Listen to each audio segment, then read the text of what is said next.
Good morning everyone. আশা করব তোমরা সকলেই ভালো আছো। আমিও বেশ ভালো আছি। আমার আরও একটা নতুন ব্লগে তোমাদেরকে স্বাগত জানিয়ে আমি আমার ব্লগটা শুরু করলাম।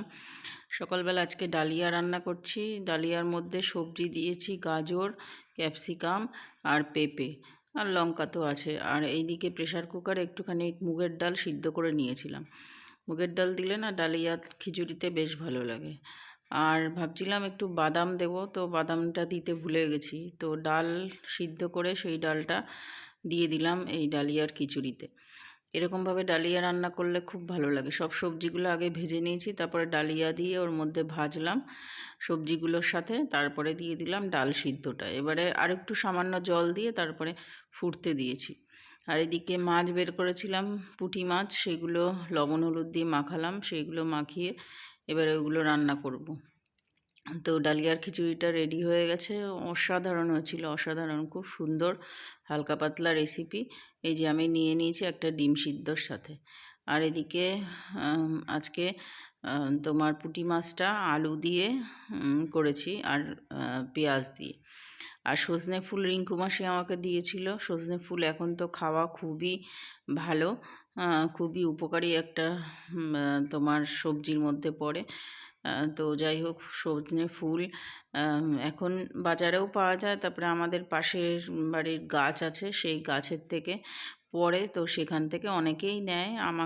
আমি কুড়াইনি, আর রিঙ্কু মাসি আমাকে কুড়িয়ে দিয়েছে। তো সজনে ফুল এখন খুব ভালো এই টাইমে খাওয়াটা। হ্যাঁ, সজনের ডাঁটা, সজনে ফুল।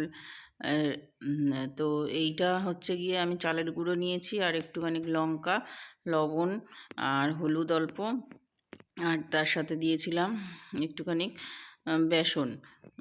তো বেসনটা বেশি দিয়েছি, চালের গুঁড়ো অল্প দিয়েছি। তো কড়াইয়ের মধ্যে দিয়ে দিলাম সজনে ফুলের বড়া, যে ভাজবো ওইগুলো দিয়ে দিচ্ছি। দিয়ে ভালো করে হবে এপিটা। আর একজনের কাণ্ড দেখো, ধোয়াকে মারছে। ধোয়াকে মারা যায় ওরকমভাবে? ধোয়াকে মারা যায়? আগুনের এই যে বসিয়ে দিয়েছি আজকে ভাত, কাঠে ভাত বসিয়ে দিয়েছি সকাল সকাল। তো ভাতটা হোক, আর সব তরকারি গ্যাসে হয়ে গেছে। খুব সুন্দর জলে উনুনটা, আর বেশি কাঠও লাগে না, অল্প কাঠেই হয়ে যায়। তুই কী করছিস? হ্যাঁ, ব্রাশ করেছিস? যা ব্রাশ কর। তো হয়ে গেছে আমার সজনে ফুলের বড়া রেডি। সজনে ফুলের বড়া করেছি, আর এই যে তোমার মাছের ঝোল করেছি, পুঁটি মাছের ঝোল। আর এদিকে তোমার পেঁপে কেটে নিয়েছি দুপুরবেলায়।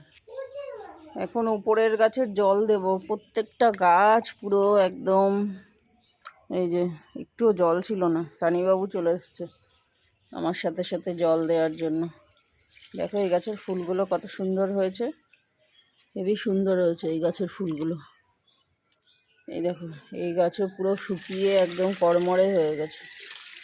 কি অবস্থা, একদিন গাছে জল না দিলে গাছগুলোর এই অবস্থা হয়ে যাচ্ছে, পুরো শুকিয়ে যাচ্ছে।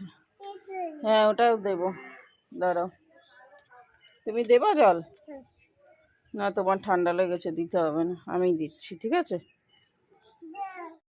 আর দেখো দইটা কত সুন্দর হয়েছে, দই পাতিয়ে রেখেছিলাম, কত সুন্দর লাগছে না দইটা? পুরো একদম টাইট হয়ে গেছে। এখন গরম যেহেতু পড়ছে, ওর জন্য দইটা ভালোই পড়ছে। তো এটা নেক্সট দিন সকালবেলা কাকু এসছিল। সকালবেলা বলতেই 10:30 11টা বাজে। কাকু এসছিল। কাকু এসে মানে এই মাস্টারমশাই শানকে ছোটোবেলায় পড়াতো 3-4-এ। তখন আমাদের বাড়ির এখানেই ছিল। তো উনি এখন বাড়ি কিনে এক জায়গায় চলে গেছে, মানে বিডিও অফিসের ওই দিকে আমাদের এখানে। তো উনি এসেছিলো, উনি আসার পরে আমি চা দিলাম, উনিও খেলো, আমিও একটু করে খেলাম। তো এই গল্প করছিলাম যে ছেলেটাকে নিয়ে বহুত টেনশন করি। মাস্টারমশাই কী করবো বলেন তো? তোমার হচ্ছে রেশন তুলতে, রেশন তুলে আসলাম এখন। আর বাইরে কি গরম, ছাতা লাগছে, এতটাই গরম, এত গরম লাগছে বাবা, প্রচণ্ড গরম। তো এই গরমের দিন আসলো, এই গরম চলবে একদম পুরো সামনের, পুরো অক্টোবর নভেম্বর পর্যন্ত, ঠিক আছে। এই গরমের দিন আসলে তো আমার নাজেহাল অবস্থা। রান্নাবান্না কমপ্লিট করে রেখে গেছিলাম। আজকে বাইরে ভাত করেছি, আর ডিম করেছি সোয়াবিন দিয়ে। রবিবার আজকে স্পেশাল কিছু হয়নি, মাংস টাংস আনিনি। আর মাংস কি খাবো, সবই ভেজাল। মুরগির মাংস খেয়ে মুরগির মতো সব ঝিমাচ্ছে। তো এই হচ্ছে ব্যাপার।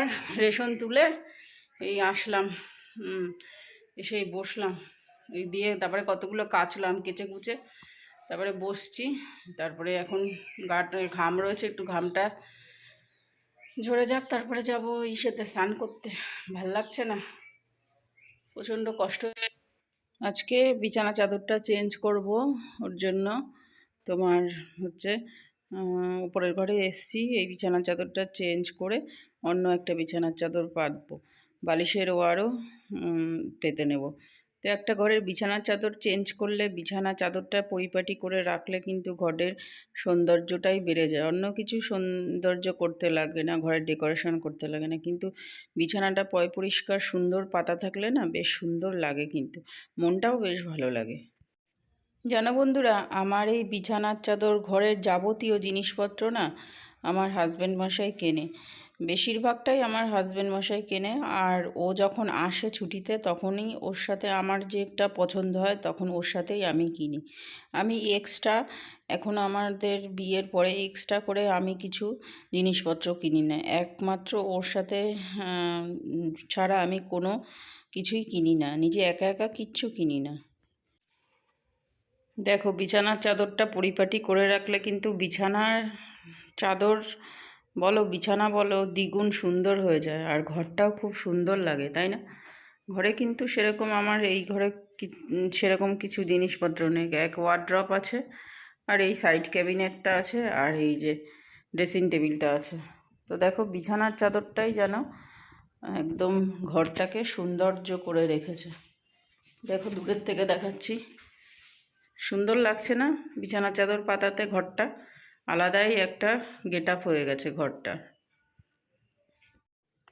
আর হচ্ছে গিয়ে এই জামা কাপড় ভাঁজ করা, এইটা যদি একটু পরিপাটি করে রাখা হয়, জামা কাপড় ভাঁজ করে, তাহলে কিন্তু ঘরের সৌন্দর্য দ্বিগুণ বেড়ে যায়। আমি কি করি জানো বন্ধুরা, অনেক জামা কাপড় যখন একসাথে হয় তখন ভাঁজ করি। তাছাড়া ওই রোজেরটা রোজ আমি ভাঁজ করে রাখতে পারি না। আর আমার রোজেরটা রোজ ভাঁজ করে রাখতে না ইচ্ছাও করে না। তো তার জন্য আমি কি করি, অনেক যখন জামা কাপড় হয় তখন একসাথে ভাঁজ করি। কিন্তু রোজেরটা রোজ ভাঁজ করে রাখলে কি তাড়াতাড়ি হয়ে যায়, আর অনেকটা টাইমও লাগে না ভাঁজ করতে জামা কাপড়। সন্ধ্যাবেলায় বাজারে চলে এসেছি, বাজার করব। আজকে রবিবার, তো সকালবেলা আসা হয়নি। শান ব্যাগগুলো নিয়ে আসতে পারবে না, ওর জন্য একেবারে এক সপ্তাহের বাজার করে রাখি, তো বেশি ভারী হয়ে যায়, এখন আর আনতে পারি না ট্রেনে। ওর জন্য শান নিয়ে আসে ব্যাগ। তো তার জন্য সন্ধ্যাবেলায় তোমার বাজার করছিলাম, যেহেতু শান বাড়ি থাকবে ওর জন্য। তো একটুখানি মোগলাই খেতে ইচ্ছা করছিল, তার জন্য মোগলাই নিয়ে আসছি। রাত্রেবেলায় মোগলার ডিনার করব আজকে। তো এই দিদিটা খুব সুন্দর মোগলাই বানায়, ওই জন্য এই দোকান দিয়ে আমি কিনি। তো এইটা হবে আমার রাতের ডিনার, মোগলাই। ঠিক আছে, তো চলো আজকের মতো ব্লগটা এখানেই এন্ড করছি। নেক্সট ব্লগে দেখা হবে তোমাদের সাথে। ততক্ষণের জন্য তোমরা সবাই সুস্থ থেকো, সাবধানে থেকো, আর অবশ্যই ভালো থেকো। Tata, by.